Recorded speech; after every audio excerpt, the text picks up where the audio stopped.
Hi, Mickey. Hey, Bob. How you doing? Good to see my old Nonzero podcast sparring partner. I'm okay. You didn't do the 3-2-1 countdown, so you threw me. Oh, I'm sorry. Should we do it over Okay. again so that you No, won't be it's okay. thrown? We're rolling now, though. Yeah, no, we're picking up momentum, so we definitely shouldn't stop it now. Okay. Magic is Okay. happening. How you doing there? What does the Okay. hat say? What does the hat say? Hat is just it's a generic, like, Japanese themed hat. It's the only hat I've ever gotten compliments for, and I don't know why that is, Bob. Very attractive. Maybe I'm exuding a charisma, a riz that I've never exuded before. But people like this hat. What can I say? Yeah, we'll stick It with it. means It's a good nothing. look. The non-zero hat wore out. Yeah, that's a shame because that was really a good look. I finally figured out what to tell people. What's that? People say, "What does that mean?" And what do you say?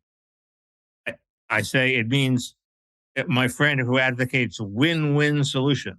Yeah. And I'm the only one who does advocate those, by the way. This is a small niche, but yeah. Okay. That's a good thing to say, yeah.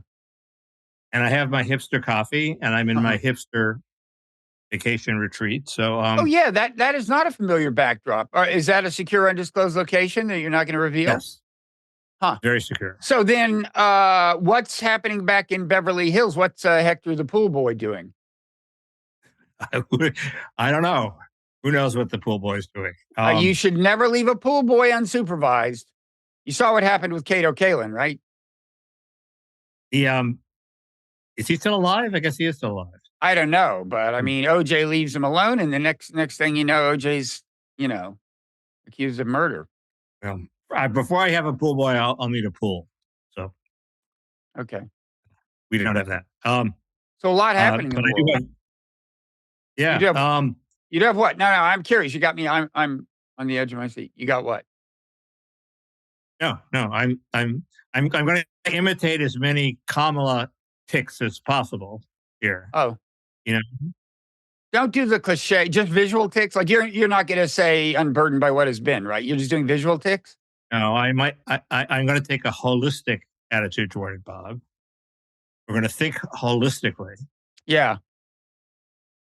I'm trying to imitate the head nodding, the Kamala head nodding, which I find incredibly annoying. And I finally figured out why I find it annoying. And it's my craziest idea. I thought I'd start with my craziest idea, and then we can lose all our listeners and get down to the nitty gritty. Kamala, she does it from the beginning of her career to the present. If you go through the tape, she's always doing it. She ends a sentence and then she nods her head. It's sort of like a ball bouncing and like with decreasing, height. And she kind of gives you a little affirmative smile when she does it. Like you get it, right? Yeah. Like you get it, right. And I'm taking off for what Ann Coulter said about her, about her laughing. And the problem with her laughing is that she's laughing at things that aren't funny. And she's asking the audience to buy in and laugh with her. You're not going to be rude and not laugh with me at this thing, even though you don't think it's funny. And so it's like a beg for approval. It's a beg. And this is like a beg for agreement. And my crazy idea is it's a DEI beg. It's you're not going to diss this black woman.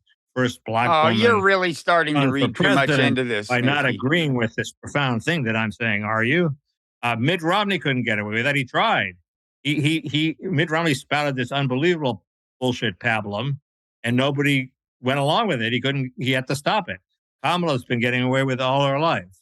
Well, wait, are you saying she does this tick thing because on like inspired by DEI? You're just saying that people buy what she says. She instinctively knows that nobody wants to be rude, especially to a black woman. But Mickey, politicians spout all kinds of bullshit, and you say if a black politician does it, it's some kind of DEI crime. But if a white politician spouts bullshit, only a black politician would do this ridiculous head nod to try to draw the audience into approval.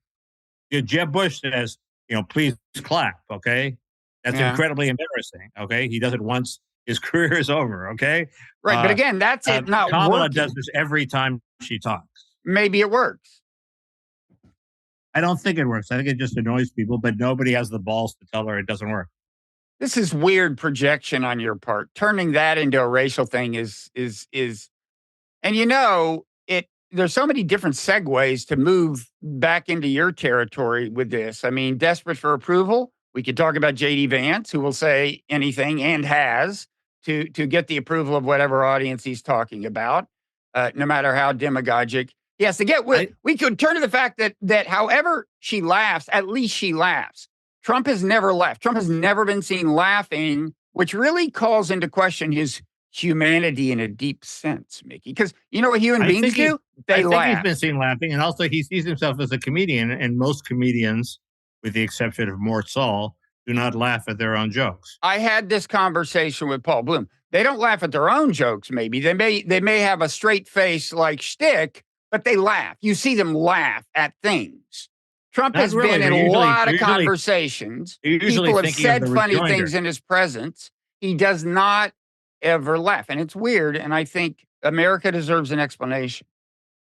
I think he has a sense of humor, and that comes out. I'm not defending Trump. Well, no, he can say funny things. He can say funny things. That's true. It's just weird that he never laughs. But Mickey, I buried my lead. You know what? I just realized. I checked your Twitter feed right before I got on, and I see that you have joined the Eric Adams conspiracy theory bandwagon. Let me finish. Let's get to that. Let me finish the Kamala thing, which is, people often say things that the audience wants to hear, very common, but it's this annoying. I'm just saying that this tick is Kamala's special sort of niche, annoying specialty. That gums up her speaking performance. But Mickey, you know what kind of the definition of an annoying tick is? You know what the actual real life definition is an annoying tick? It's someone done by somebody you don't like. You just don't like her. I'm not a fan, God knows. But this is the reason I'm looking for the reason. You just don't like her. I could list things about JD, like JD Vance, that weird laugh when he's trying to say something funny and it doesn't quite work because he's just not good at it. It really annoys me, but I recognize that's because I really don't like JD Vance, and I have reasons to not like him. What are your reasons for not liking Kamala, by the way? My reasons are, this goes down to the quest to find out what my reasons are. And my reasons are she's a person who's never done anything impressive in her life and has gotten on the upward ladder solely because of her race and her sex. That's not true. Never anything. Hey, tell me something. What she done? In your heart of hearts, who did better in the debate, Trump or Kamala? No, Kamala did better in the debate. Okay, well, she's never done anything, and she won a presidential debate. She's never done anything. She doesn't deserve to be where she is, and yet she bested your preferred candidate on the stage in a presidential debate. I think you're going to have to qualify your claim that she's never done anything impressive. She's never accomplished any sort of achievement as a government official. Yes, she can perform well. That's why she's got where she was. Performance is kind of important in politics, right? It's important, but it's hardly anything. I mean, look, it's hardly everything. It is anything. Tony Blair shifted his entire party way to the center, okay, before he was elected. He had accomplished something. Eisenhower had won World War II. He'd accomplished something. Yeah. Okay. Clinton, but he hadn't done all that much. Reagan had successfully governed the largest state in the union and sort of done incipient welfare reform. And so that was a calling card for him. Kamala, there's a lawyer who's not a respected lawyer, but one of the Trump deputy attorney generals who encouraged him to keep fighting on January 6th. But he went through and found out, did Kamala ever argue a case on appeal? She's attorney general of the state of California, never argued a case on appeal that he could find. Okay. She can't even do the things that you expect her to do, much less, dramatically shift the attorney general's office in one direction or another. Uh, so those are the things one would be looking for when you're asked to buy a pig in a poke 40 days from the election, somebody you don't know anything about. You want to say, well, what's she done? Right. Mm-hmm. And the answer Well, is, no, she seemed presentable in the debate. Listen, I enjoyed your recitation of impressive things done by Republicans of the past. Now, as for the guy you're about to vote for the third time, for reasons that mystify everyone who knows you, he was given $20 million by his father, which in today's money is, I don't know, 100 million or something. And in any event, people have done the math and shown that if he had just put it in a mutual fund, instead of actually go out there and try to do things with it, he'd be much richer than he is. That's how he became prominent. That and being a total fucking asshole who just commands attention by virtue of what a dick he is. And that's how he got to center stage, right? Like, come on. I don't think you want to play this game. Look, first, I haven't said I'm supporting Trump. I have not necessarily going to vote for him. I'm very unlikely to. I'm trying hard not to vote for Trump. I'm very unlikely to vote for Harris. Well, Mickey, I would vote for Josh Shapiro. I would vote for Josh Shapiro without even cogitating that much about it. But Josh Shapiro has done things. He rebuilt Highway 95. And I'd vote for Gandhi, but they're not in the race. And anyone who follows your Twitter feed knows damn well you're not going to vote for Kamala. You're either going to vote for Trump or you're not going to vote just so you can say you didn't vote for Trump. Or you're going to vote for some, I don't know, something. But it's so odd. Your Twitter feed is nonstop. Trump is crazy and dangerous, and I'm reluctant to vote for him. Well, I disagree with Shapiro, but I would vote for Shapiro because he's not crazy and dangerous, and not an empty suit like Kamala. Wait, if you think Trump is so you're saying Trump is crazy and dangerous, but preferable to Kamala? Well, that's what one has to weigh. Trump has been president. We don't have to go back to his old real estate dealings. Yeah, that worked out well. Yeah. The first 3 years were pretty good. The main thing one wanted him to do was raise wages at the bottom, and he succeeded in doing that in part by putting a stopper of sorts on immigration. He started a new direction in trade policy with tariffs, which Biden has kept, and he started a new direction in industrial policy, which Biden has amplified and made much better, according to Noah Smith. According to Noah Smith, Biden's manufacturing, attempts to make the chips in America instead of China are actually so far succeeding. So I give Biden that. Not true. Not true. We know what Trump did. And then COVID came, and it completely threw him off, and he started fucking up right and left. And what about the part where he refused to accept the lawfully confirmed outcome of the election, tried to subvert the Constitution, tried to incite a crowd to kill his own vice president in the Capitol building? What about that part? That's just like one of 7 line items where he tries to subvert the Republic. Yeah, kind of. But seriously, Mickey, come on. I mean, no, I hold that against him. That's why I'm not voting. That's why I probably won't vote for him. You will eat. Well, how do you explain your Twitter feed? Your Twitter feed is solely devoted to getting the man elected president. I'm not kidding. No, I'm absolutely completely to trashing Kamala Harris. Well, no, occasionally I trash him. You give him constructive political advice. You criticize campaign tactics. No, I trashed him for Jared Kushner's getting $118 million from Saudi Arabia. Seems corrupt to me. Every one of every 30 tweets is critical of Trump. But there's a big debate between, I guess, Brett Stevens or Ross Douthat whether it's credible to sit it out, to choose neither. That's a mighty appealing option. I don't know what I think about that. But it's like it's kind of a cop out. I mean, if you take your influence as a voter seriously at all, to not choose is to choose. I mean, you're. But is it a crazy choice? Is the question.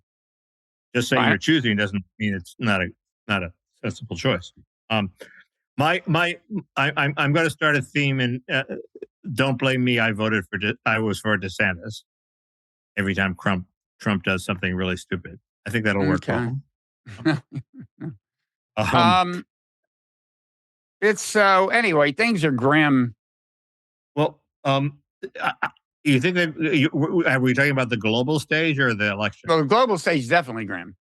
I mean, Okay, look, let's talk about the it's election hard. Look, first. honestly, it's hard for me to vote for Harris. I mean, look, after the June, my Twitter feed will confirm that after Biden's June debate performance, I was on two bandwagons: the dump Biden bandwagon and the make sure Kamala doesn't get on the ticket bandwagon.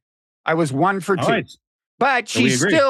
she's still preferable to Trump. Although I got to say that the Biden foreign policy, which although her team of advisors is, I think, preferable to Biden's team of foreign policy advisors, so far she's talking the Biden talk on foreign policy, and I don't see any Well, meaningful difference. And I give think me some Biden's been a detail. disaster. Which of her advisors are better than which Biden advisors? This guy, his name is gonna come to me, but he's her current Phil Gordon. He's her current national security advisor. People think he will be the national security advisor. And he not only wrote a good and apparently like serious and well informed book about what a disaster regime change has been, but he also, within the Obama administration, opposed the arm the Syrian rebels thing back when Anthony Blinken and people like that were supporting it. This guy, Elon Goldenberg, who technically I think in the campaign is her director of Jewish outreach or something, but is kind of a foreign policy guy. He on the Middle East would be preferable, I think, to Blinken or Sullivan. And for that matter, I mean, Tim Walz. I mean, he was at least curious enough to go to China as a that may come back and haunt him for the because of the ways Trump will use it to call his patriotism into question or something. But he did it. That to me means something. He better start soon if that's what he's going to do. If he's going to do what? Call Tim Walz's patriotism into question. He's only Oh, got you 39 wish days to do it. you wish Trump would do more of that? No, I mean it's a little. If he hasn't done it yet, is he going to do it? I don't know. I just sort of doubt it. Well, people on Trump's side are doing it have done it on social media. It's not a huge meme. Um, so yeah. On the other hand, I mean, Kamala herself does not separate herself from Biden on foreign policy in any way, and yeah, I mean, and if anything, doubles down rhetorically on some stuff. But when you said the Syrian thing, when you were talking about the initial, uh, during Arab Spring, there was this revolt against Assad Assad. and Hmm. supporting them, or are you talking about the later thing that was arranged by our current Defense Secretary Austin to start up a new rebel force in, I guess, the north of Syria Yeah, that no, was going to, and that was a total failure. They like ran at the first shot. I'm talking about early on when I Okay, think okay. the policy probably wasn't even being publicly discussed, and there weren't that many people who saw trouble coming out of this, as it definitely did. It seems to me. I mean, uh, maybe we could argue about it if the rebels had deposed Assad, but they didn't. And so what happened was we just inflamed the region. We and other allies who armed rebels got a ton more people killed, left things more destabilized than they would have been, and so on. Um, so that impresses me. Uh, It was impressive because even, I mean, I know a few people, including Ann Coulter, who in the heady days of Arab Spring said, no, this is a bad idea.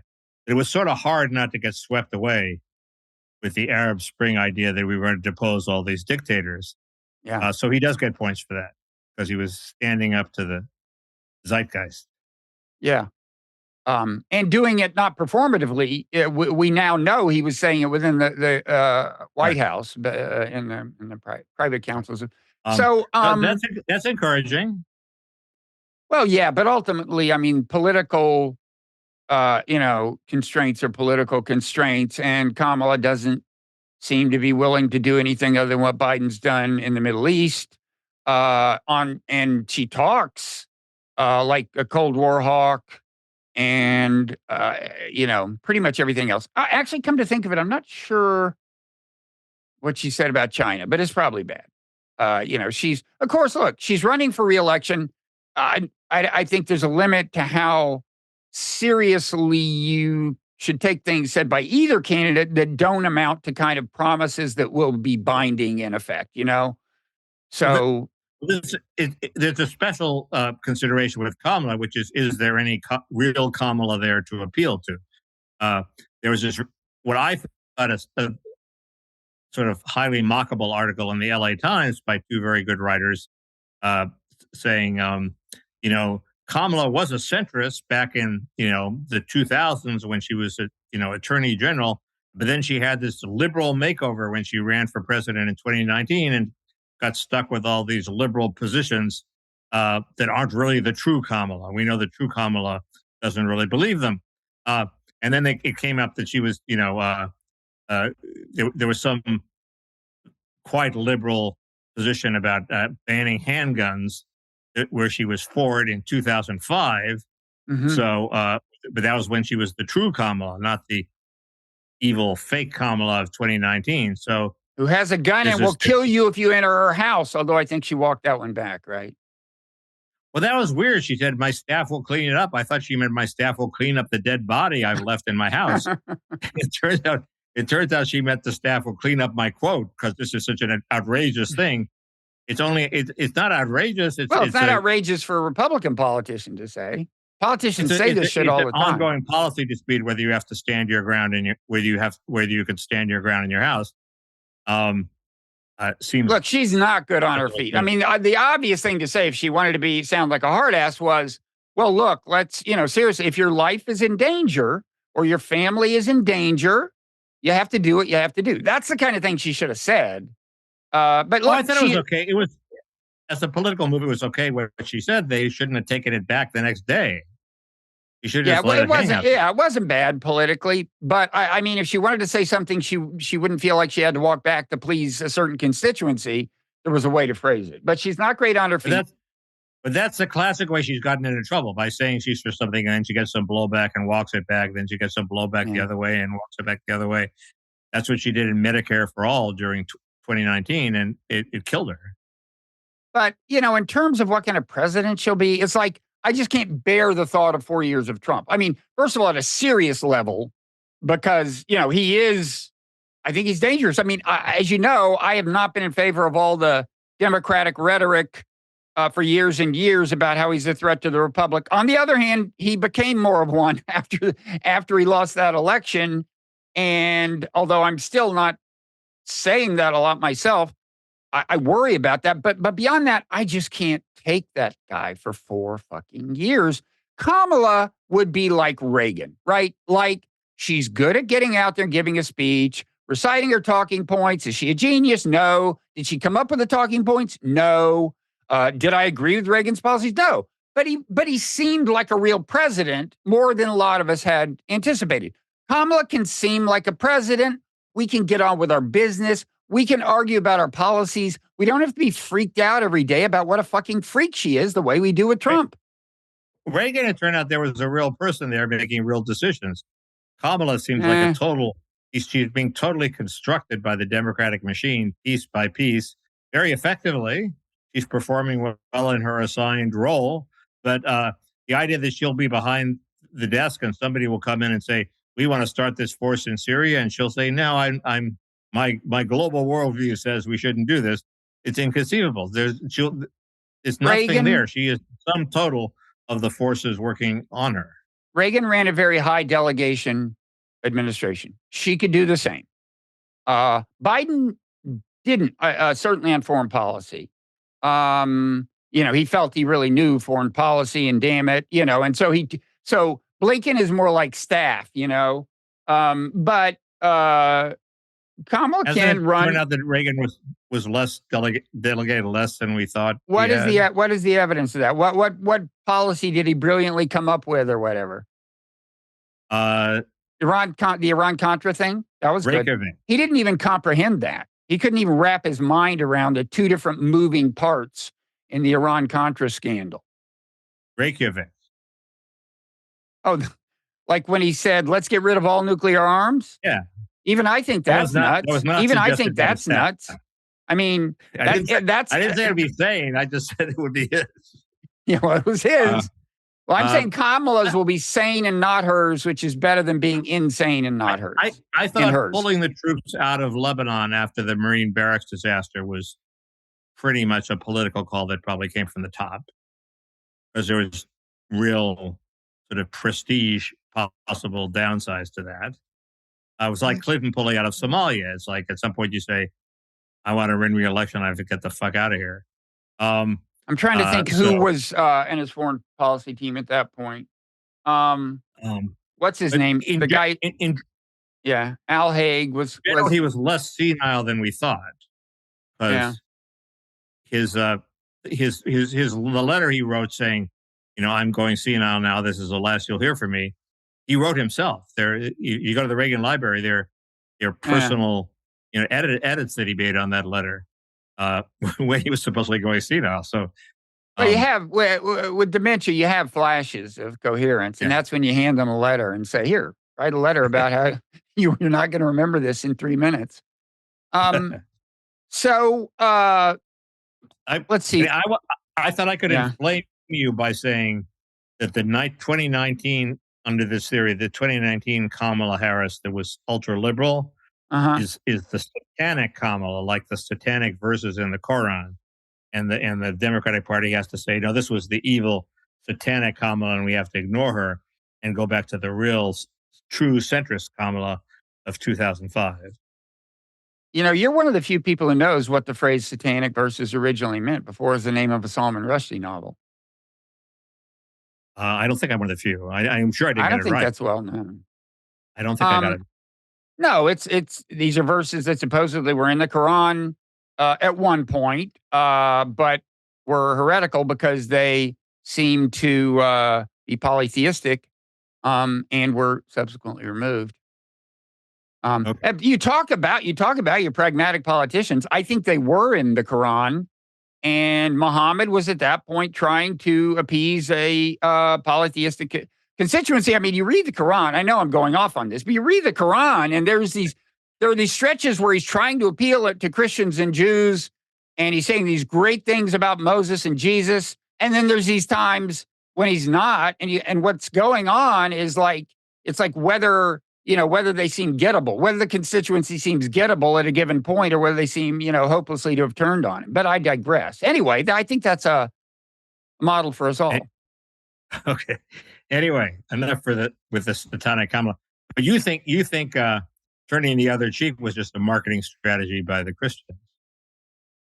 I think it made sense I think that theme probably is from when Christians were a minority in the Roman Empire, and it made sense to turn the other cheek. Yes. Right. Well, if my enemy is hungry, give him food. If my enemy is thirsty, give him drink. The next verse, rarely quoted, is, for by doing so you will pour burning coals on his head. Okay. Paul said that, but he was actually quoting the Hebrew Bible, so it's both Old Testament and New Testament wisdom. And the point is, this brings us to foreign policy. The point is, sometimes being nice to your enemy is smart strategy.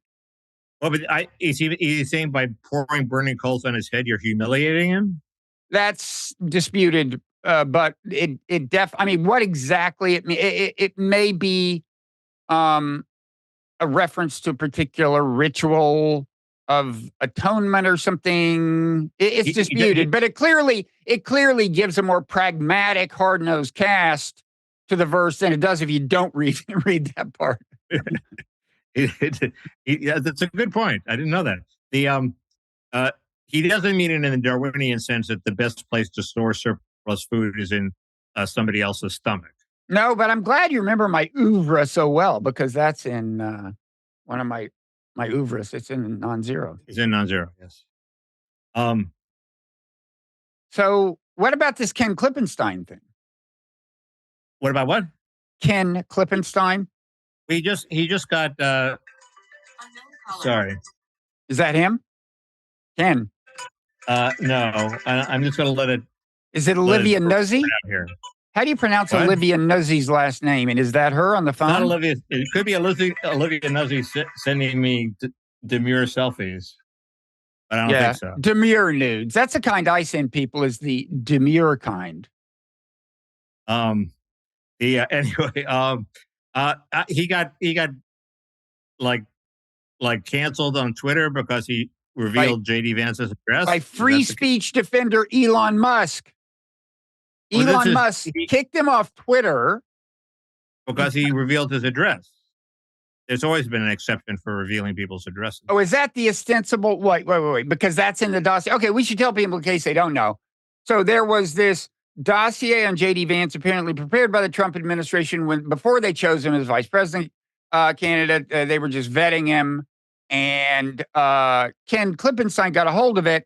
People are saying it was hacked by Iran. I would doubt that we actually know for sure where it came from, but I was thinking maybe that was Musk's rationale. I just happened upon this right before we started taping. I was thinking maybe Musk was saying, well, if foreigners stole it, then but it's because technically it's doxing, because somewhere in this 200-page document, there's JD Vance's address. Is that it? That's what Ryan Drudesky said. I don't know. That may have been his excuse to bounce Ken Klippenstein, but that would be a legitimate excuse, at least, to get rid of the address. I don't think that this is stolen documents. Didn't the left use that all the time to bounce people on the right, and we scoffed at it. So I don't know what do you want some highlights from the table of contents? I just downloaded the dossier. These are just a table of contents. See, it's all stuff we kind of knew because, the Trump vetting is exactly like the Harris Oppo research that's done after he's selected. And so we've heard it all, right? I mean, I can go down the list. This is the table of contents. This isn't the cat ladies again. No, here's an example. As early as August 2016, Vance had announced his intention to vote third party as opposed to voting for Trump. Page 75, Vance said Trump's election would be, quote, terrible for the country. Everybody knows all those things. I know, that's what I'm saying. Some of them are good, though. I mean, the volume of them is actually impressive. You really, if you just look at the table of contents. Maybe a good one. Find a good one. No, I'm just saying the volume. We've heard them. Okay, I'll read them. Vance said Trump's election would be, quote, terrible for the country. Vance compared Trump to heroin and mocked MAGA as a, quote, quick high. Vance called Trump, quote, dangerous on numerous occasions. Vance said voters were not attached to Trump and he would get, quote, crushed. Well, that was just a bad call. Vance wrote that he, quote, loathed Trump's, quote, obvious personal character flaws. Vance said, quote, we have to reject the rhetoric of Trump, unquote. After the 2016 election, Vance said he did not think Trump fully appreciated the, quote, complexity of what's going on, unquote. So, yeah, there are no surprises here. I haven't read the whole thing. In 2016 on Charlie Rose Show, he said Vance declared he was, quote, a never Trump guy, unquote. Well, and, quote, never liked him, unquote. He didn't go on transgender porn sites and proclaim himself a black Nazi. Vance didn't? No. The way the candidate for governor of South Carolina did. Is that a problem in North Carolina for Trump? So people presumably heard this. Seem to think it is. Anyway, but the point that I would make about this Vance dossier is there's nothing to it, and if there were something to it, would you drop it now? This is what one of the things that I think we should bear in mind about the campaign, which is people like Mark Halperin were saying, you think Kamala's been vetted? She hasn't been vetted. There are all these skeletons in her closet. And one of them was that Emhoff, her husband, before he met her, had impregnated either the nanny or his kid's teacher. Wait, aren't they the same? Wait. Hey, let's don't magnify the crime, okay? Aren't they the same person? The nanny and the teacher? I said, yes, the same person. There's some dispute. We need to speak strictly about these scandals, Mickey. It's not fair to make Imhoff sound twice as bad as he is. No, it's either this one person was either the nanny and the teacher, or just the teacher. I see. Okay. Not their kid's teacher either, I don't think, although there's some dispute. It's all very mysterious. You originally, and by the way, you talk about ahead of the curve. I mean, you told me about this scandal months and months and months before it went public. At that point, you thought it was the teacher of his daughter. It was not the teacher of his daughter? The official line is it was not, as reported by the Daily Mail, which broke the story, is that it was not the teacher of the daughter. Of course, there are all sorts of conspiracy theories floating around that the timeline was wrong and this they go, blah, blah, blah. Who knows? But most people think it was not the teacher of his daughter. And I ran into a woman who had gone out with Emhoff, and he told her it wasn't the nanny. So, who knows? Will she come on will she come on my podcast? This woman who went out with Emhoff? She liked him. I don't think so, but I can ask her if you want. I don't think you get a whole lot out of her, but anyway, the point is there are other possible scandals about either candidate, but Trump's a pretty well-worn, well-read book at this point. Kamala isn't. You would think that there will be a Kamala scandal dropping a couple of weeks before the election, maybe a week before the election. Sounds like you know more than you're saying. No, I don't. I don't know anything. It's just you can. The sort of hydraulics of the situation are that if there were a big Kamala scandal, we wouldn't be hearing about it now. Are you disappointed that Trump hasn't gotten more mileage out of the Willie Brown? Is it Willie Brown? Why do I keep? Yeah, it's Willie Brown, right? Willie Brown. No, I think that Willie Brown is a complete non-scandal. I think Willie Brown is an incredibly intelligent politician, and the more time she spent with him, the better for her. That's the best thing about her is she had an affair with Willie Brown. If she had an affair with Willie Brown, there's some dispute over that too. I think. Is there? Oh, good. Maybe she just sent him discreet nudes or demure nudes. Demure nudes. Can we talk about Olivia Nosey just a little, Mickey? I assume everyone's heard about this by now. Esteemed journalist who was suspended by New York Magazine after it turned out she had some kind of something with RFK Jr. She apparently. Do we think at this point it was not a physical relationship? She was just sending him nudes. That's what we think. And she sent them after she'd written the story, which was not that favorable a story.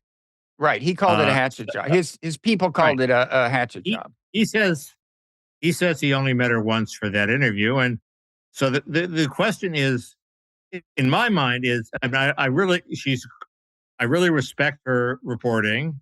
Her fiance was Ryan Lizza, who I really respect. They seem like a great journalistic power couple.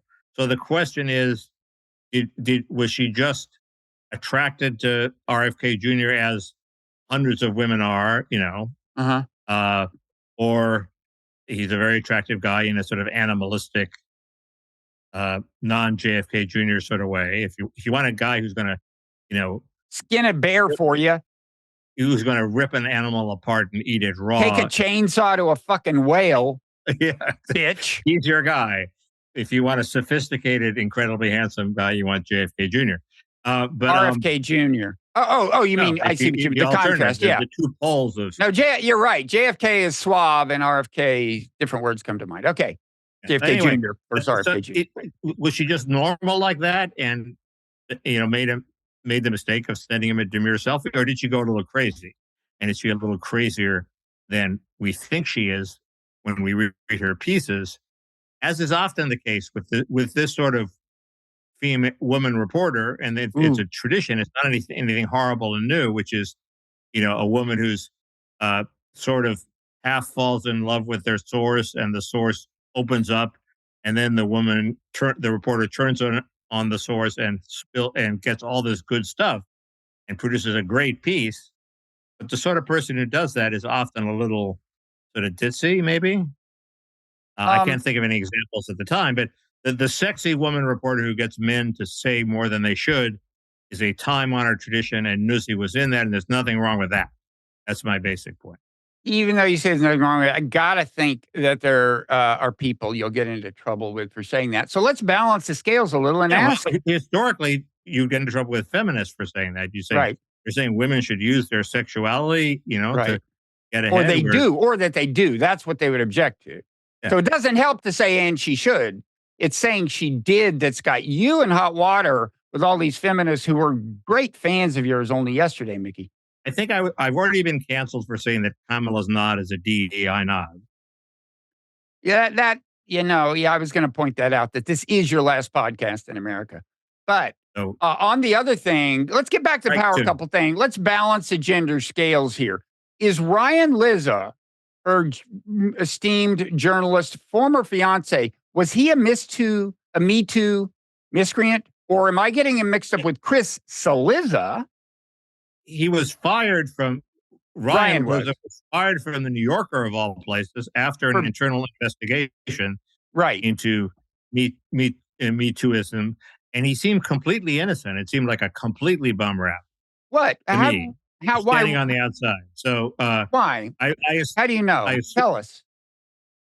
Just because of what he said. He said, I dated a woman and I broke up with her, and if you're going to fire somebody on that, you better present some fucking evidence, I think. Well, you can be assured that some woman brought some kind of complaint. Well, let's hear the details. I haven't heard any. Okay, but they're not available to us. We don't have the evidence. All we have is his side of the story because she didn't speak out publicly. And you're siding with the male, which, by the way, is just what I would have predicted after you said that female journalists sometimes use their sexual appeal to, what is it they do? They get information out of male sources, or if people in power were women, then sexy male journalists would get more information. It's just a byproduct of the power imbalance in our sexist society, Bob. Okay. You put my mind to rest. I thought Liz, as far as I know, got a bum rap on that. So this is until I know the guy a bit. He seems like an honorable guy, until I. You know that phrase that gained currency in early Me Too days, believe the woman? Your motto is believe the man, Mickey. That's what I think. I guess I'm a little bit of a sucker for believe the people I've interacted with, and hey, they didn't hit on me. So mysterious. The classic example is Mark Halperin. The classic example is Mark Halperin, whose daily podcast I've become completely addicted to. I think it's incredibly valuable and a useful public service, and it's what America needs. And he was definitely a guilty Me Too. If he's so valuable, he was. Look, I don't want to sound judgmental, but it was one of the weirder cases, and that's all I'll say. But if he's such a great journalist, how come he was confidently assuring us shortly before Biden stepped down that it had all been agreed on in the Democratic Party? It wasn't going to be Kamala's automatic ascension. They were going to open it up. Everyone agreed, blah, blah, blah. He was dead fucking wrong. Meanwhile, Ezra Klein, he was half right. The DNC whisperer. He got the fact that Biden was going to quit a couple days when everybody was mocking him and saying, oh, no, Biden's doubled down. He's not going to quit. He was right about the big picture. He just got it wrong about, whether, what was going to happen next. Pretty important detail. But you know who is impressive? He was reflecting the Obama aides who rightly didn't want to go right to Kamala because she's in empty suits. Men are empty suits. Men. No, she wears suits too. Okay. Women's suits can be just as empty as men. But you know who is impressive, and this is going to hurt you, is your constant source of annoyance to you, Ezra Klein. I saw him. I saw a few painful moments of his podcast, and he's quite charismatic. Yeah. Not only that, but when right about the time Mark Halperin, is that it, was saying this wrong stuff, Ezra, who had been pushing, I don't know how explicitly, but it was clear he didn't want for Kamala to automatically fill in, but wanted like an open primary.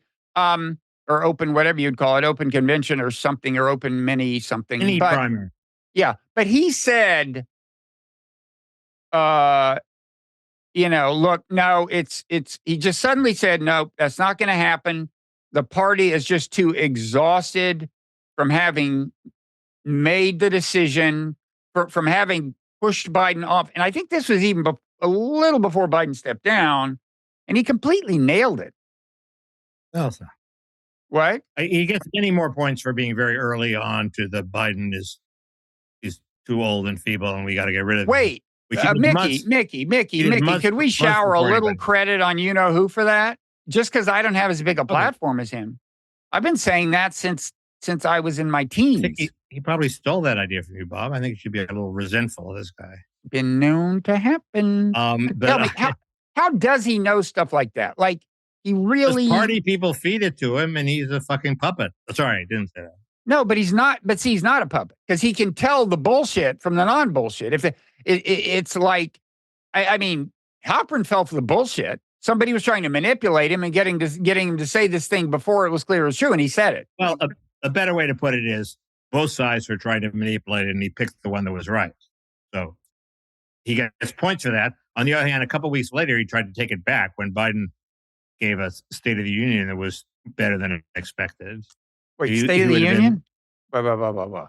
Remember Biden gave a State of the Union that was actually pretty okay, and everybody breathed a sigh of relief. And Ezra Klein wrote a column. Basically said, I might have been wrong. Maybe I was wrong. He shouldn't have written that column because he was right. Yeah. Right that Biden was too old. So this is months earlier. In general, he covered himself with glory in this whole episode. I agree with that. Should we, so many people. I'm a big guy, Bob. So many people in our vast viewership and listenership are just too darn young to remember the time that Ezra Klein on Blogging Heads TV, the platform you and I founded, when he was in conversation with somebody, it's like 20 years ago, he threw a glove down. He said, I am throwing down the gauntlet, Mickey Kaus. I challenge you to a debate. Do you remember this? And do you remember what you did? What was your response? I was horrified to discover that I attacked him before he attacked me. And did you take him up on his challenge? You said, what do you think of this guy? A brief detail that will be of interest to nobody. Ezra Klein had been hyped to me by my friend Mark Kleiman, who was unfortunately passed away. He was a great man. He was a good guy. Said, here's this young whippersnapper who's really good. And I read his stuff. I didn't think it was that good. So you asked me what I thought of him. And I said, I don't think he's that good. That was a mistake. Anyway. Kleiman was at UCLA, right? I think so. Not. Anyway. And that's where Ezra had gone to school. So you had reason to think it was just like some kind of bias. But you were wrong. Kleiman nailed it. The stuff, and the stuff was jejune. The stuff, I don't know what Whoa. The stuff was holistic. No, the stuff was just not that good. It was. Well, he was young. Yeah, right. If you remember when we were young, Mickey? It was fine. Yeah, it was. And if you said we're projecting that a guy who writes this way when he's in college, certainly better than I wrote in college, would be, really good in 10 years. Then maybe that's what Kleiman was saying.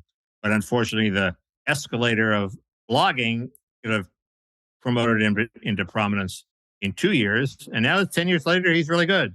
I doubt he was better than you in college. I'll bet you were very good in college. You haven't read my stuff. Our generation was the greatest generation, Mickey. We were good. I remember standing up in a meeting in college and saying, women in our society have been oppressed for so long, we should do whatever they want. That's still my motto. That's the sort of level of analysis I had in college. In fact, yeah. So, what we haven't done is any just flat out campaign analysis. So who's going to win this gosh darn election, Mickey? I'm influenced by Halpern, who is one of his virtues is he has access to private polling data, which is more reliable than public polling data because it's much better, bigger samples, spend more money on it. Is it? Is it? I think so, yeah. The campaigns have a lot to lose, right? So they spend a lot of money on their polling. Gannett, this is a lost leader for them. They spend as little as possible and they do as good a job as they can, but they aren't going to spend millions and millions of campaign contributions on it. So he has been hinting for weeks that in the original array, I think last time we talked was Trump had almost locked up all the southern swing states, Nevada, Arizona, Georgia, and North Carolina. And so it was all down to the northern swing states, the Michigan, Wisconsin, Pennsylvania. Yeah. Then Kamala did really well in the debate, and she had a successful convention. So the southern swing states came unstuck, and they were toss-ups too. And now he implies that the polls are moving slowly but meaningfully and inexorably in Trump's direction in all those southern states, with the possible exception of North Carolina, which is still a toss-up. Mickey, this guy is not a genius. That's what that is what the public polls are showing. Okay, you don't need to read Mark Halperin. That's what the public polls are showing. A lot of the public polls are showing ties in some of the southern swing states too. But on balance, it's not. It doesn't disjoint. It doesn't. It's not disjointed from the public polls, but it's saying I also have inside information that the Democrats are a little worried about this, the Republicans are not worried about these states.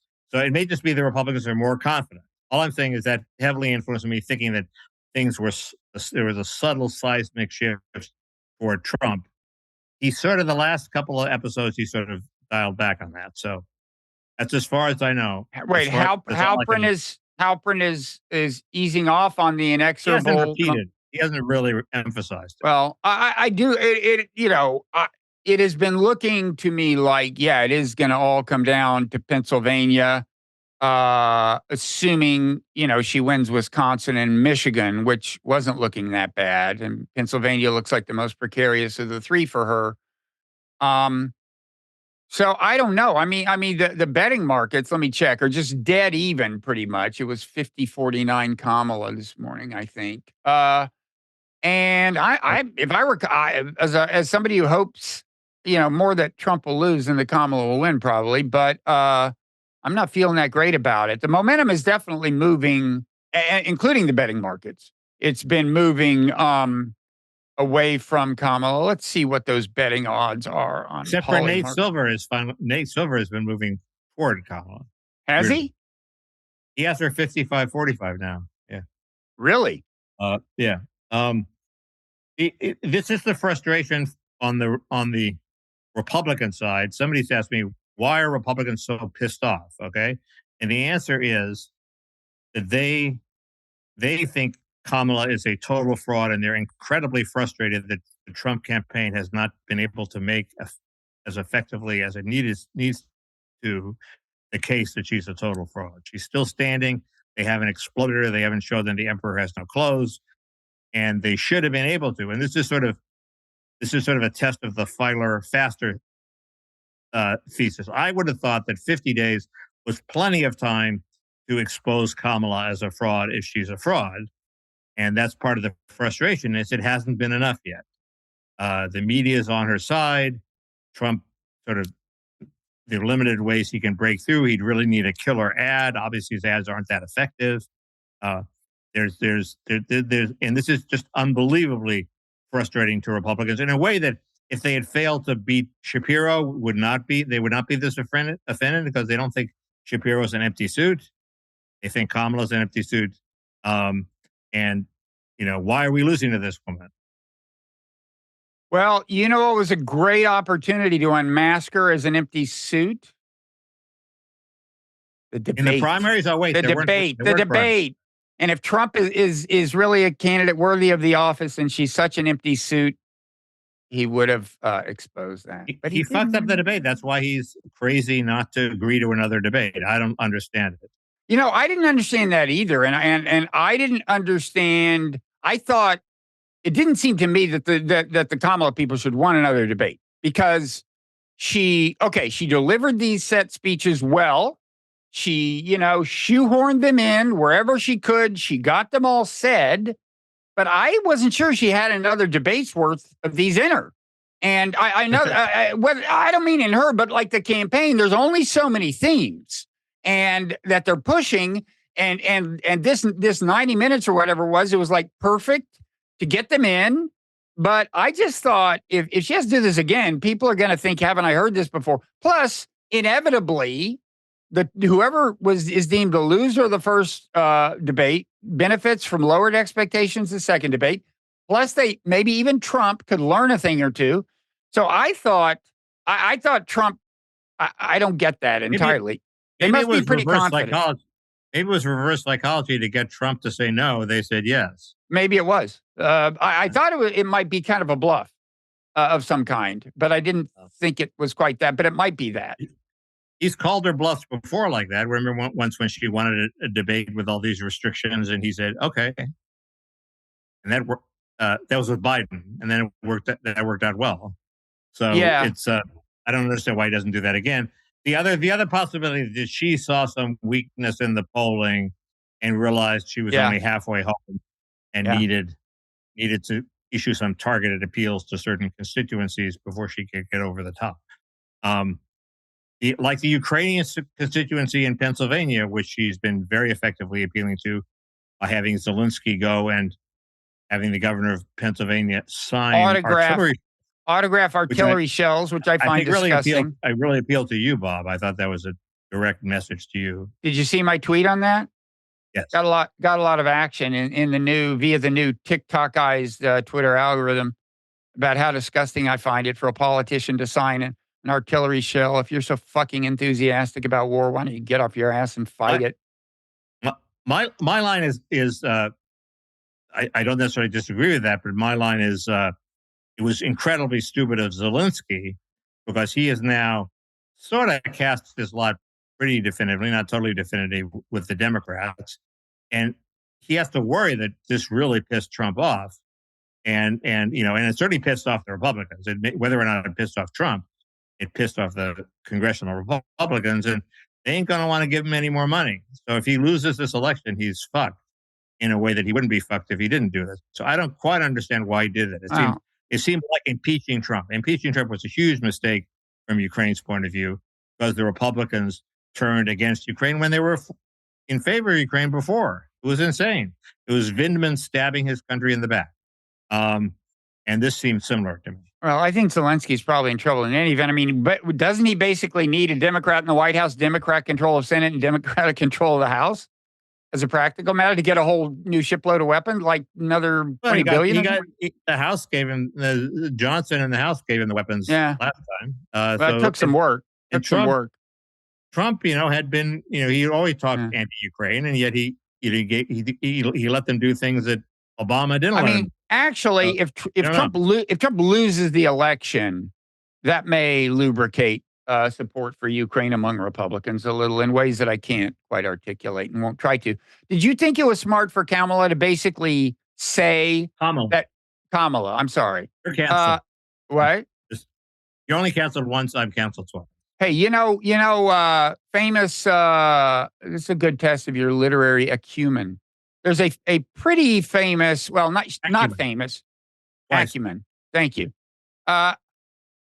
There's a pretty not famous. There's a significant literary character named Kamala. Dun, dun, dun, dun, Really? Dun, dun. Yes. Who is that character? And what is that character good at? Dun, dun, dun, dun, dun, I'm drawing a blank. The answer to what that character is good at is having sex. We were looking for having sex, Mickey. Now, that was where my mind went since I'm a dirty old man. Go with your gut. Go with your gut on Jeopardy. Yeah, I am. It is a character. And what literary work was this? In Hermann Hesse's book Siddhartha, the lead character encounters. How does this not come out? Encounters. She's like some kind of love goddess who is practiced in the arts of pleasure or something. How have the Republicans not played the Siddhartha card?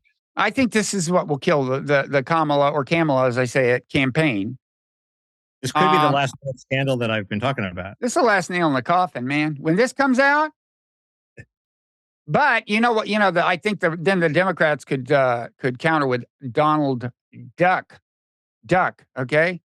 Speaking of which, what about the Springfield, Ohio thing?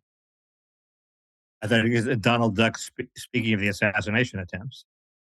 Wait, what does that have to do with who? Is there a Donald Duck connection to the assassination attempts? He got the duck, or else he would have been killed. I assume that joke has been out there and I just missed it. No, I just made it.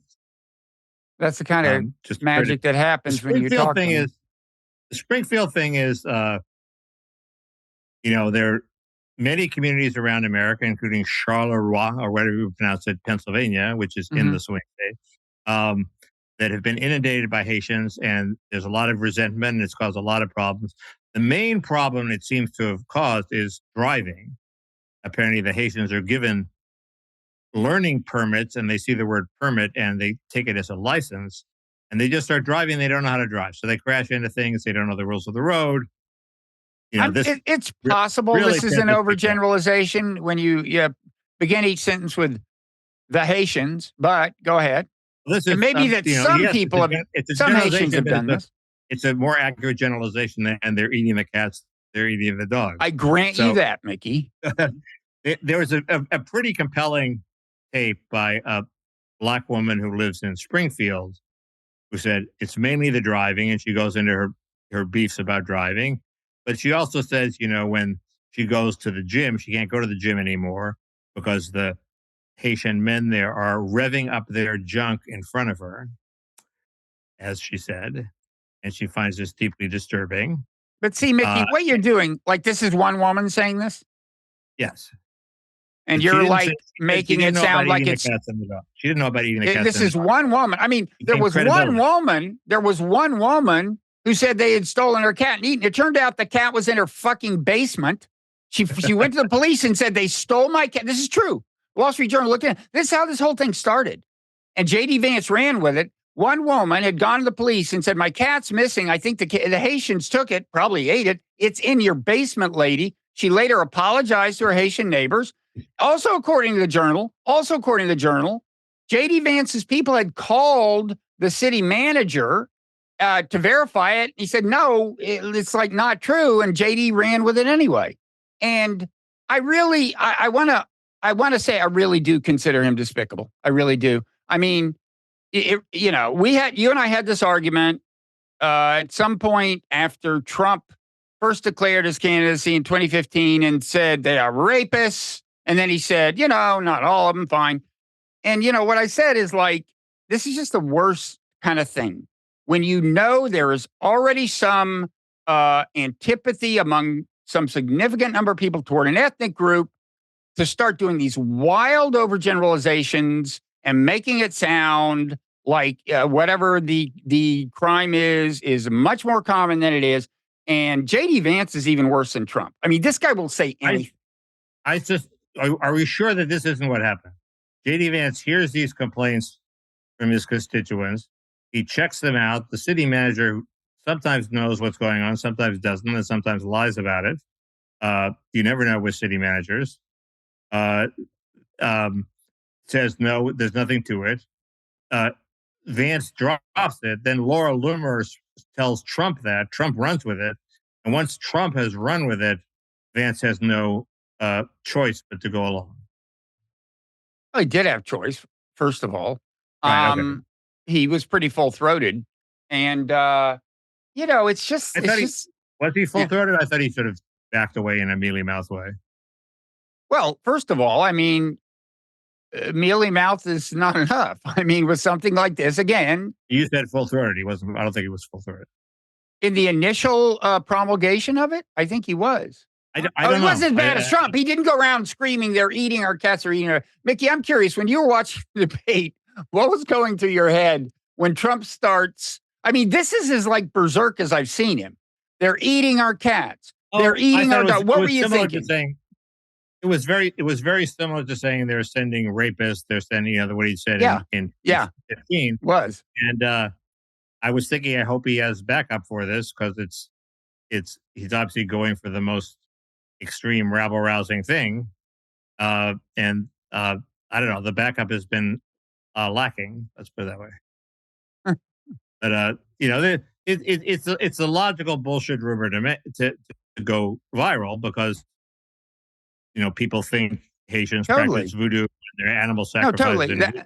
That's why it's so insidious, and that's why Trump and Vance are such horrible people. They're old enough to know, like, I don't want to over-dramatize this. I will not mention specific atrocities against specific ethnic groups, but they all have this ingredient. There is resentment or antipathy toward them, and people take something that one of them may or may not have done and spread it as if it's common, and that's what Trump and Vance both do. There's a lot of evidence that they're not good drivers. Okay, let's put it that way. Well, it's just anecdotal. It's if you've got the evidence, give it to J.D. Vance and let him focus on that. But he's not going to focus on it because it's a curable problem. You just teach him how to drive. But I mean, it also, I wonder about that, because that is a natural thing to get started because, the incident that did, kind of bring what antipathy there was toward Haitians to a kind of boiling point had happened earlier when a Haitian driver ran into a school bus and killed a child. Right. Well, that was the Right. spark that sparked the correct point of view. I think there's a pretty good essay by Mike Needham, who's a former Heritage enfant terrible, and then he went to work for Marco Rubio, and now he has his own immigration anti-advocacy organization. And he points out that we don't want to have a model where the way we revive small towns is by bringing in people who with low wages who work at big factories, and Americans don't get the job if they're not willing to work for $6 an hour or $7 an hour. We want an economy that that will work with the workers we have, and if they won't if they won't work for $7 an hour, you mechanize and improve automation to the point where they're worth $10 an hour or $11 an hour, and that's what we want. Mm-hmm. And maybe if the only way to make a business work is to pay people $7 an hour, that's not a business we should have necessarily. We shouldn't. Well, I think JD Vance build our economy on those businesses. I think JD Vance is capable of saying that. Maybe he said it, so you should say that instead of they eat cats and dogs. I mean, that's the horrible, unforgivable thing. And speaking of, I'm sure speaking of enfant, well, great. It doesn't excuse the other thing he said. Speaking of enfant terribles and think tanks, what about this Christopher Rufo guy who is now at the Manhattan Institute? I guess brought on by Reihan Salam, the president. Did he send discreet nudes to somebody too? No, even after the Trump thing, he was on social media trying to lend credence to it. He came up with some picture of a barbecue from a distance. He did the best he could, and came up with somebody in some other town barbecuing a cat. You can't even tell it's a cat. All we know is it has 4 legs. There are things that have 4 legs it's okay to eat by American standards. Pigs, young pigs. Could be a young pig. I mean, but my question is, like, this guy's at a think tank. Is that the job of somebody at a think tank? To do this kind of thing? Why aren't they ashamed of him? Why is he still at the Manhattan Institute? Wildly successful in terms of getting attention. And in turning around the debate on wokeism in academia, and starting his own university in Florida, and he's very similar to Ryan Girdusky. He has a lot of energy. He's running around doing a whole lot of things that they want to have done. I don't like Rufo because, I like Rufo.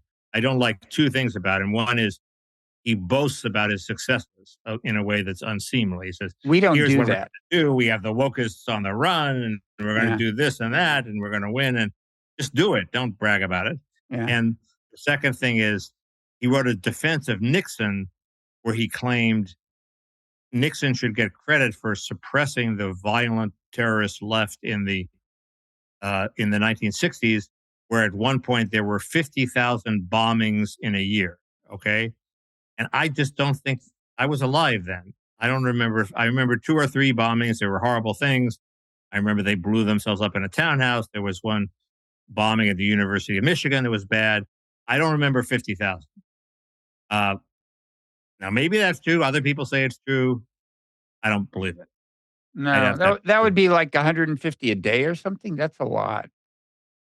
I have heard like a bomb planted in a police station, but I've heard surprisingly high numbers, but I don't know where they came from, and I don't think they were that high. Well, I mean, I've had people who were reporters at the time who say, "Yeah, that sounds about right," but who knows? But it seems crazy.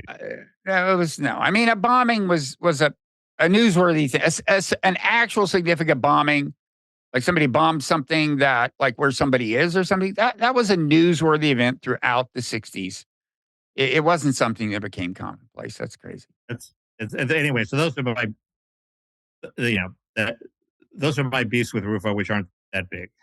So you are on the Eric Adams conspiracy theory bandwagon. It looks like you think that the Biden administration It was because I think this is mayor of New York who's been indicted, and you think it's because he complained about immigrants some months ago? he complained about immigrants, and then like almost instantly, like within a short period of time, his cell phone was being confiscated. There were raids, and it could be this. Both things could be true. It could be that they knew he was guilty of sin all along, like Menendez, and then when he crosses them, they say, "Okay, buddy, now we'll serve justice. We were withholding justice before." That I seems don't the see most. how this helps them, though. I don't see how this helps them. Because if you indict him, he's just going to say it louder and louder and say you're doing this to him in retribution, which is what's happening. Why would you indict him? And also, hadn't he kind of shut up about it? He shut up about it before he was indicted. Now he hasn't shut up. It's interesting. That's what I'm saying. But that's often politicians think in thuggish ways that aren't necessarily in their own interest. Was it Menendez guilty of sin? Probably. His first trial came, I believe, after he dissented from the Iran deal. So, that was like Obama's payback for, I believe, I could be wrong, payback for that, but it doesn't mean he wasn't guilty. He was not convicted of that one. He has now been convicted of a subsequent one, I believe. But that's sheer speculation. I mean, you don't have any evidence it was payback, right? No, but that's what everybody thought at the time. Well, so it wouldn't be unheard of. It's not implausible. It's entirely possible that he's completely right, that he was targeted because he complained about these immigrants being dumped on him, and yet he is completely guilty. Mm-hmm. That's what I believe. So I'm not making excuses for him. I'm just saying that the timing did look like it was payback. So, any thoughts about the world? There was an interesting column by Walter Russell Mead. I know you're a soulmate on these topics. Yeah, Walter and I are just pointing out that the Biden's emphasis on diplomacy has been pretty much a unanimous failure across the board. He's always relying on talk instead of war to resolve things, except in Ukraine, and has very, very little to show for it. You mean in the Middle East? Middle East, everywhere.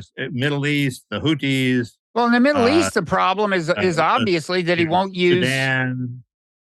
In the Middle East, the problem is he won't use the leverage he has with Israel to get them to negotiate. They don't want to negotiate. It's not good politics for Netanyahu to negotiate. So if Biden wants it to happen, he's got to pull out the big sticks. He has the big sticks. We control the flow of ammo, but he's afraid to because of the domestic political blowback. Same reason, America always just never does what's in America's interest when it comes to Middle East policy. Does that go away after the election?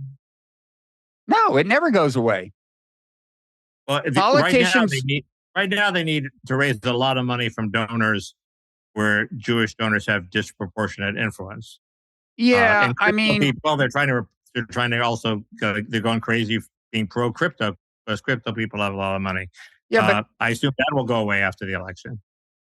Okay, but as long as Democrats have, first of all, House elections coming up in 2 years after the election. And if Kamala wins, she'll be running for re-election. So the same people Biden doesn't want to antagonize, Kamala won't want to antagonize. And so, she'll never play hardball with Israel. Also Biden, he has not put that much emphasis on diplomacy. I mean, He's declared this chip war on China, which is almost like when we tried to cut off Japan's oil supply before Pearl Harbor, or however exactly we did it. This is from China's point of view, this is like a major assault. This is not, playing softball.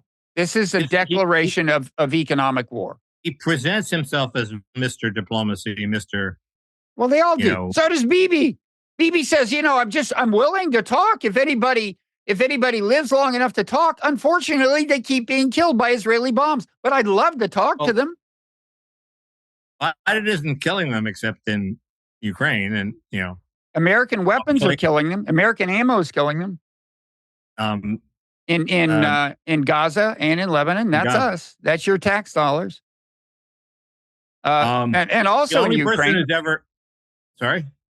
Also in Ukraine, but Ukraine's another case where he's not used the leverage to push Ukraine toward the negotiating table back when some of us first recommended it, exactly when it should have been done 2 years ago, or actually about 22 months ago would have been optimal after these Ukrainian victories. And it's the same thing as with Israel. It's just that in the case of Ukraine, he actually has a little more political leeway to use the sticks he could use, the carrots and sticks, but he's not using them. Isn't the Ukraine invasion of Russia slightly leveling the scales, evening the scales, restoring their bargaining position? Oh God, no! It's a disaster. I mean, they were hoping Russia would divert Russian troops from the Donbass. That didn't happen. Ukraine had to divert important troops, including elite troops, from the Donbass to not just take but hold that territory. Russia has not diverted significant numbers, and as a result, Russia's progress on the ground is only accelerating. And no, Ukraine's in trouble. Is it hard for Ukraine to hold that territory? Is there like a rebel movement trying to push them out? It's not a rebel movement. I mean, the Russian troops are hitting them with drones and artillery and everything, and reports have it that Ukraine is suffering very serious losses of men and materiel in Kursk, and the Russians are not having to expend like a lot of elite troops or anything. And do we want to give them these missiles that they're asking for? Well, what they're asking for is permission to use them to strike deep inside Russia. And these are the attack M's or whatever you call them? Yeah. Also, the British, I think, Storm Shadow or whatever. Oh, I would not personally give them the permission. I don't think it would lead immediately to like a nuclear attack. Although just this week, Putin did apparently amend the nuclear doctrine to make to make the criteria for Russia using nukes somewhat more liberal. That's not encouraging, but could be entirely a bluff. But it's not the kind of thing you should be too casual about, I think. It does seem weird. I mean, just let me say, I mean, the way he would counter that is with other forms of escalation. I think Putin. He wouldn't. It's not like he'd go nuclear, but he would do things. It does seem odd for the Democrats to accuse Republicans of wanting to start World War III when they're doing that, though. Yeah. I mean, Biden's in no position to say that anybody else is courting the danger of expanding war. But that said, I mean, I think Trump is probably on balance more dangerous when it comes to foreign policy, judging by his last stint. On the general issue of do we need more defense strength or not, I must admit that I am just intuitively, susceptible to the argument that our military was actually tested in a war would not perform very well. Akin to General Austin's performance in Syria. That's what some people think. I mean, it's true that you kind of have to be in a war every once in a while to stay good at it. Now, the U.S. has been in military conflicts. So that there's that. But they also, there are people who say that, our military has a bigger drug problem than people realize with opiates and whatever else. I don't know. A future war isn't necessarily going to be like the Iraq War. If we have to fight a war against Saddam Hussein again, we would probably do pretty well. But I mean, because I don't think China is going to be like aircraft carriers blowing each other out of the water and if that, drones, I mean, everything like that. Yeah, drones. It's the war is changing fast. Um, so I have a bunch of crazy ideas. Made some Good. crazy ideas. Bring it on. Um, we should, given the 2 assassination attempts against Trump and his age, but mainly the assassination attempts, what are the chances that if he's elected, he will live out his term? I would say they're less than 100%, dramatically less than 100%. And so you should think about that when you vote for J.D. Vance, because he's quite like, if they win, he's quite likely to be president. The same way we said with Kamala, look at how old Biden is. She's quite likely to be president. So I just think all these assassination attempts are only proving that it's much easier to assassinate somebody than we thought, or than they want us to believe.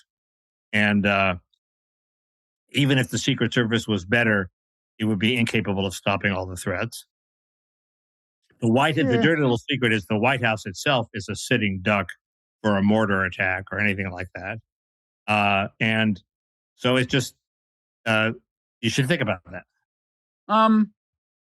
Yeah, I mean, you don't have to do what Trump has done, which is go from weird situation to weird situation. I mean, physical situation. Like, obviously, the secret, the place where the first assassination attempt was, obviously, the Secret Service didn't do a good job. But, if each one of these, look, if it's like, if you're in an arena, all interior arenas are the same. And for that matter, even like football stadiums, except that I guess you got to start worrying about drums or something. But it's like you control entrance, and you do facial recognition and metal detectors and everything else. And then you're in pretty good shape. But the kind of place that, the first assassination attempt happened, I don't think they tried to even control access. I mean, they didn't control access, but the immediate arena, but it was surrounded by these buildings. They set the perimeter within the range of a sharpshooter. Yeah. And look, they should have adjusted better. But my point is, it's not as. Also, I guess there's this weird tradition of there has to be in a way dividing labor between Secret Service and local police. And I guess that's where some of the trouble started is I think those buildings were the job of the police to secure, and maybe the Secret Service should have spelled out a little more carefully what they meant by secure. There's a debate about this. There's a debate about that. I think they're each pointing the finger. Obviously, the Secret Service should just take control of the whole place and, screw the Hershey for the local police. But although the local police may be more competent than the Secret Service. My other crazy idea was looking at the trouble that this guy, Mark Robinson, who is I think that's his name, the candidate for governor of North Carolina, who went on a website and said, and then the choice quotes are he said he was a black Nazi and all these, he was interested in transgender porn. Why doesn't he get woke points for the transgender porn? I think that's admirably open-minded of him. But you should write anyway, all these crazy sort of subterranean impulses came out on social media, and I'm think of all the people who we actually admire today, who contributed a lot to society, who probably, if given the chance to embarrass themselves on social media in this way, would have. And the one that comes to mind immediately is Lou Reed, because think of all the things that Lou Reed actually put in his songs that are close to being disqualifying level. Okay. And then you read the biographies of the Velvet Underground. There supposedly are things there that I couldn't stomach if I read them. Obviously, Lou Reed was a protean guy who would have said incredibly embarrassing things. And if luckily he didn't live in an era when he could have posted them online and ended his career. I don't know that it ends your career. The crazy psychotic geniuses. I don't know. What strikes me about our era is how hard it is to end your career unless you are in certain vocations, and politics may be one of them. But if you're like if you're a singer or you're a lot of things, it seems to me you can. I mean, look at Elon Musk. Of course, he's the richest person in the world. That helps. But that guy said more crazy shit than, and he's gotten in trouble with the specific interest groups and has seemed to cozy up to anti-Semites and has done this and that. And he's more powerful than ever. I can't think. I'm sure there are things in the music world. There's in the entertainment world. There's Roseanne Barr, who said a borderline racist thing and got kicked off the only successful show that television has had in the last decade, thereby destroying the show. That was unbelievable. I'm sure you've had singers say crazy things. I think the guy from Pink Floyd has sort of damaged his career with various are they anti-Semitic things? I don't know.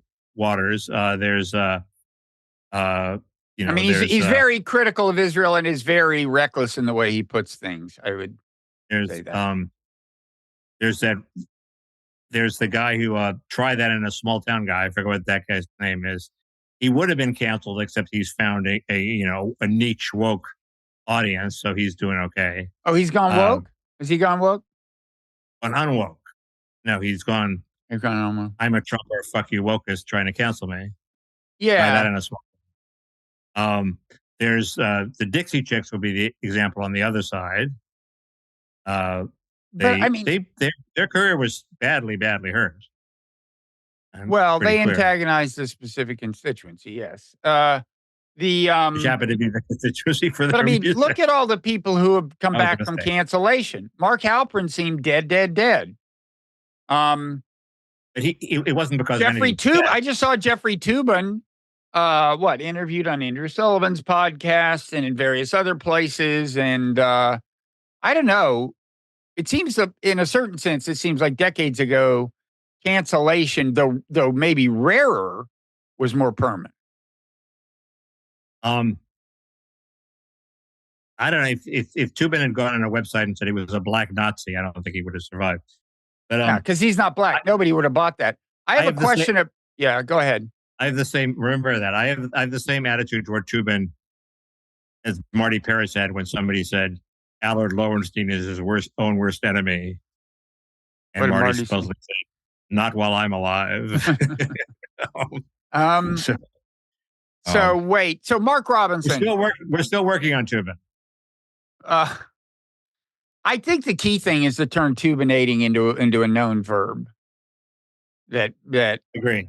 Yeah, like at the beginning of every podcast, I would issue the warning to any males. If it's with a male, I would say, remember, no Toobinating. I think.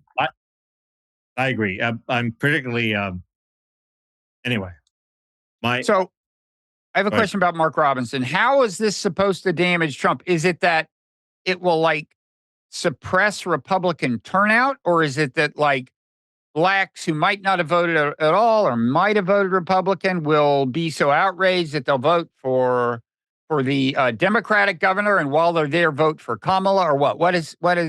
It suppresses turnout, and also they hope to tie Trump to him, which is sort of implausible because he said all sorts of nice things about him. But I think mainly it suppresses turnout. Okay. It's annoying because the James Fallows caricature of Mark Halperin and all these shows is, it all comes down. They always say it's all about turnout, which is like a total cliche. And in fact, in this case, it is all about turnout. So what's your prediction? Who wins the election? And if I had to put money on it, yeah. Now I would say Trump. But that's because I expect that eventually the Republicans will succeed in breaking through and unmasking Kamala for the empty construct that she is. But I've been wrong before. But that's what if I actually put my own money, I would do that. And I would ask for some odds, I think. Wait. The question is, who would you bet even money on? That's the okay. I bet even money on Trump. Okay. Folks, you heard it here first. Trump. It doesn't necessarily mean I'm for him, Bob. I was for DeSantis. No, I wouldn't suspect as much. In fact, with me, you would have to draw the opposite inference because I superstitiously bet against my actual preferences. I was avoiding that. I was avoiding that ruse. It's not a ruse. It's a heartfelt thing. I just do. No, often one bets against just so that if you lose, at least you win some money, right? So, but with me, it's an actual kind of superstition. Okay. Like I think it's like Arnold Palmer is, well, he's no longer alive, I guess. Was convinced that there was a famous choke where it was like the U.S. Open or something, and he was ahead by like 3 strokes going to the 17th or something on the final day.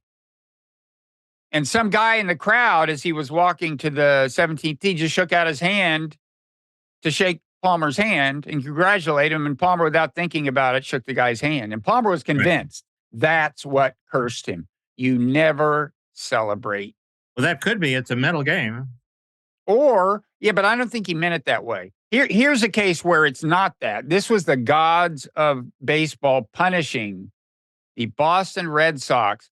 What was that guy's name? Was it Fred Rice? He was a very, very, very good player in 1986 at the 86 World Series that the Mets won after being hopelessly down in Game 6, which would have been their 4th and final loss and would have meant the series. He was out. He was out of the dugout celebrating and smiling. Okay. You fucked up, man. The gods do not overlook what had happened? that. How did the Mets come back?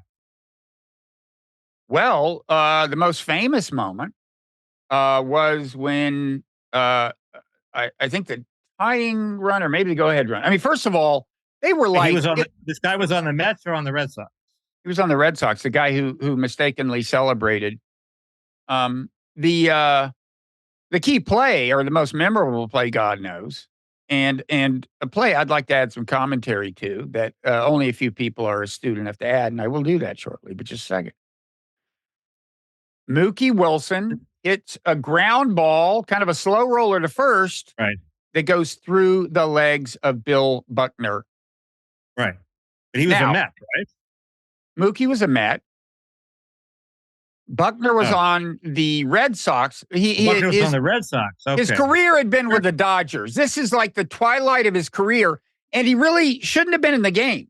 I think maybe it was a designated hitter game. They used to alternate them then. I don't know if they do now, but they left him in on defense, which just wasn't smart.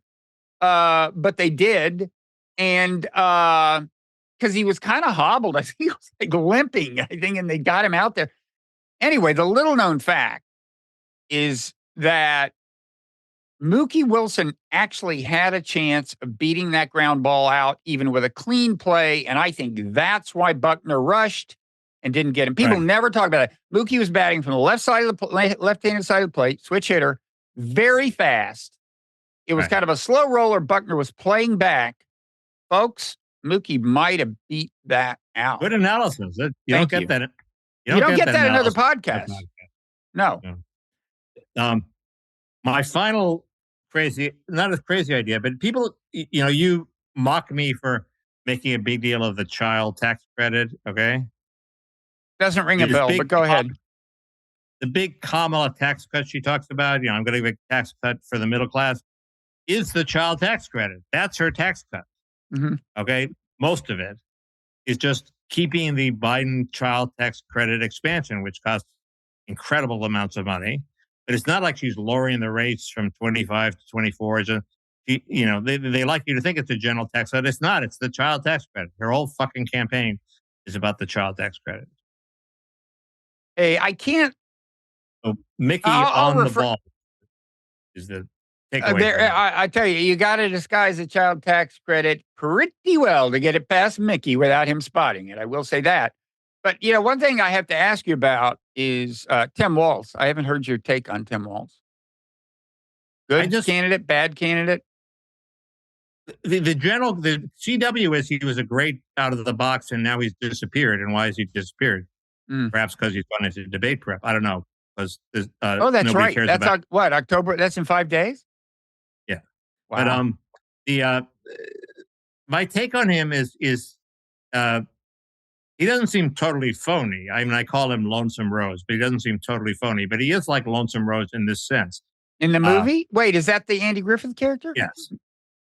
In Faces in the Crowd? Which we did an extensive analysis of. Is that the name of the movie? I think it's The Face of the Crowd, yeah. Anyway, Face in the Crowd.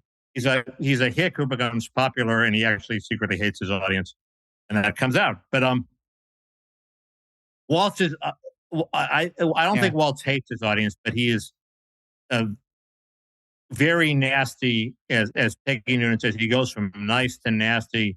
His 0 to 50 time is very fast, and he's snide about J.D. Vance. None of my kids went to Yale. Yeah. The only excuse for that nastiness is he's trying to get inside Vance's head and screw him up somehow. But it's nasty. It's a ridiculous thing to say. And so he doesn't have Josh Shapiro's seeming public tolerance for people who disagree with him. He is scornful of people who disagree with him. And so I don't like him at all. You don't like him at all. That's kind of a harsh judgment.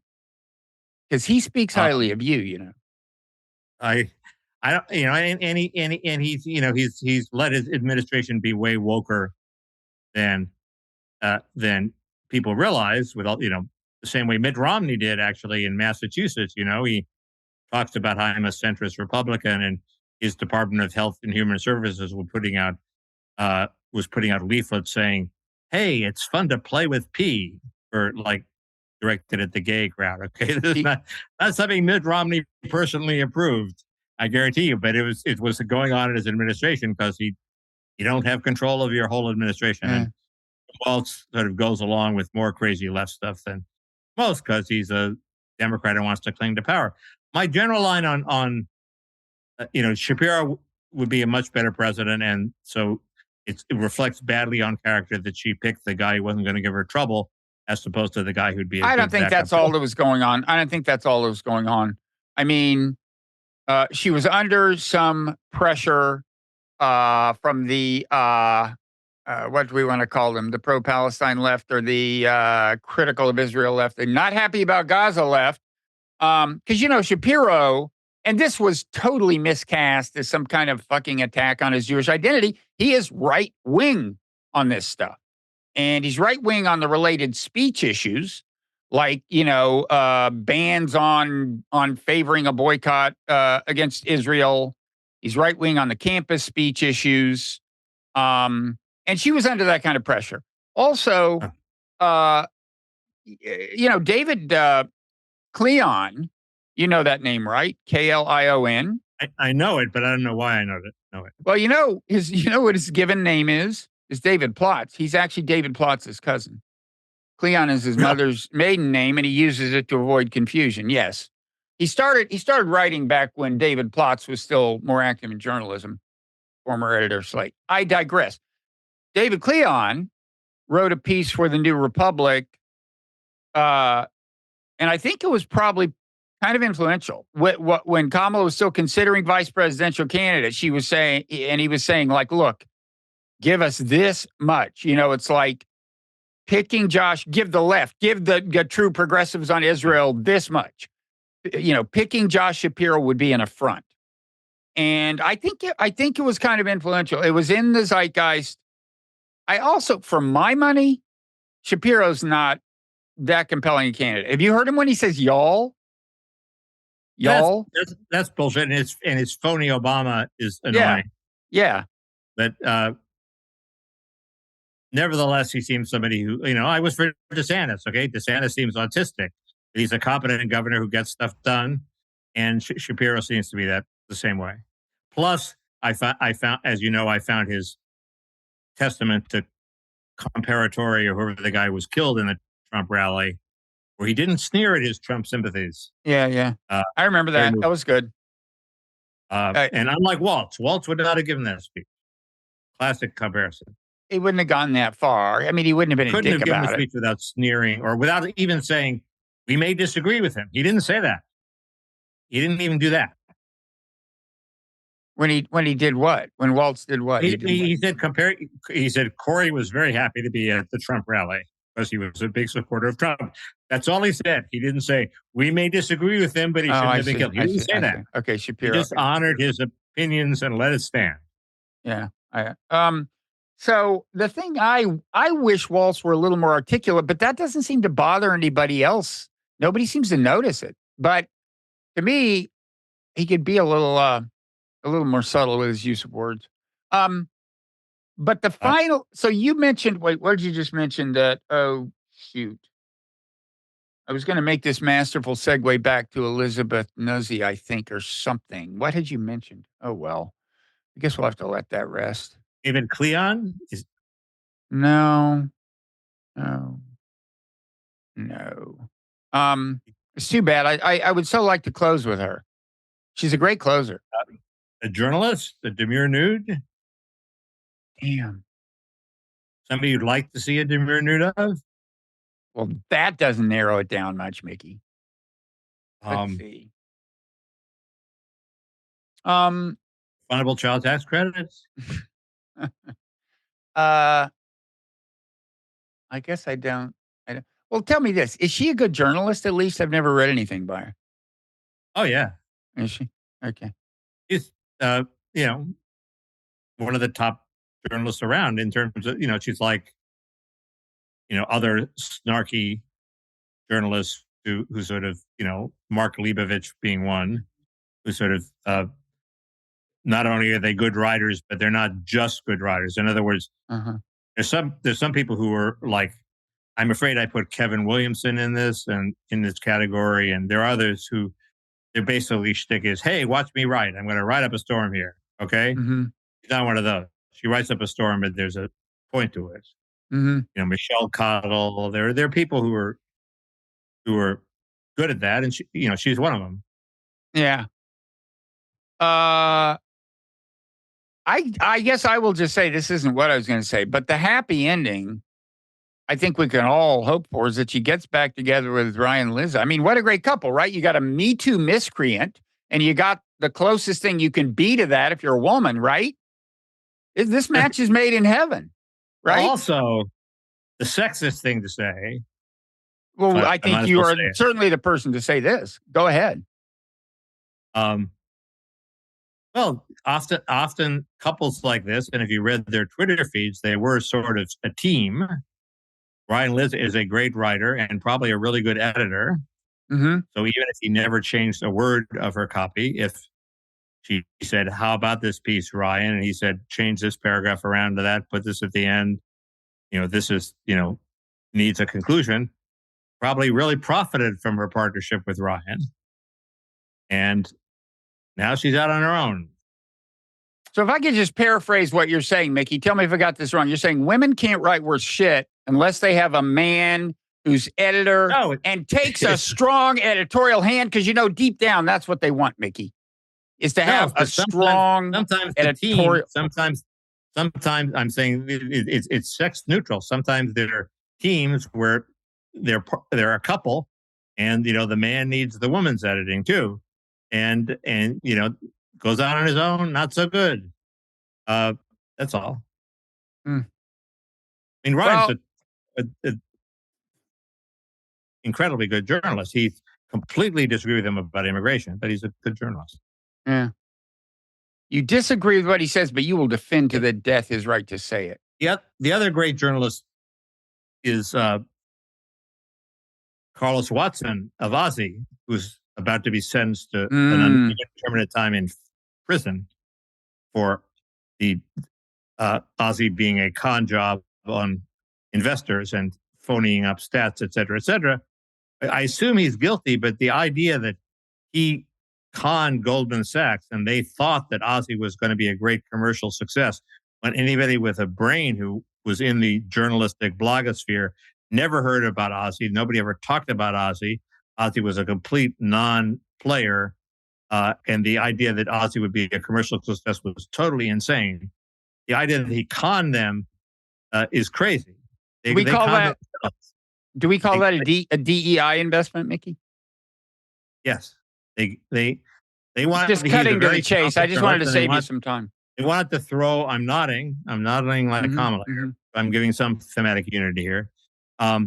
They want to throw a bunch of money at a very talented black guy who told them what they wanted to hear, which is my site's going to be something that both sides can agree with. We're going to have, real facts. We're going to bring everybody together, sort of doing what Mark Halperin is actually doing with his podcast. And they wanted to give him money. And if they thought they were going to get their money back, they weren't crazy and they should be in jail. Yeah. Okay. Anyway. Well, I think we've about covered the waterfront. I didn't get a chance to talk about AI, which I should increasingly talk about. You should. There was a good post about how Sam Altman's AI stuff is totally feel-good gibberish, and we should be very skeptical of it. Well, his recent kind of blog post, or whatever it was, about the future of AI was he is a highly dubious character in my view. Yes. Oh, great. Now that said, I mean the accomplishments in AI are real. It's a non-trivial. Going to say? Oh, it's not going to. It's my book is so much more cosmic than that. I will not descend to the level of Sam Altman. Mickey. I assume that he was beneath you. Yeah, he's beneath me. Well, you're pouring burning coals on his head. Not exactly, not the way they recommend it in the Bible. So listen, Mickey, you're welcome here anytime. Thank you. I do know that. You do know that. I knew you knew it. It's just this thing you say at the end of the podcast. You don't have to turn it into a big deal. People say it. You're welcome here anytime. I say it to everyone, Mickey. I mean, I don't want to hurt your feelings. There's nobody I've ever had on the show that I haven't said that to. I don't want to diminish your feeling of specialness, but you ain't shit. Okay? It's your distinctive sign-off. It's my distinct. I'm the only one who does it. Yeah. Anyway, I take it for what it is. Thank you, and may God bless. I hope we'll get together once again before the election. Let's do it. Let's set a date for roughly a month, 4 or 5 weeks hence, because it's happening fast, man. Something like that. Yeah, it's approaching before the election, preferably close to the election, when I can convince people that they should abstain from voting for either party. Yeah, we'll let you run that campaign. Yeah, so we will see you then. Okay, see you. All right, see you.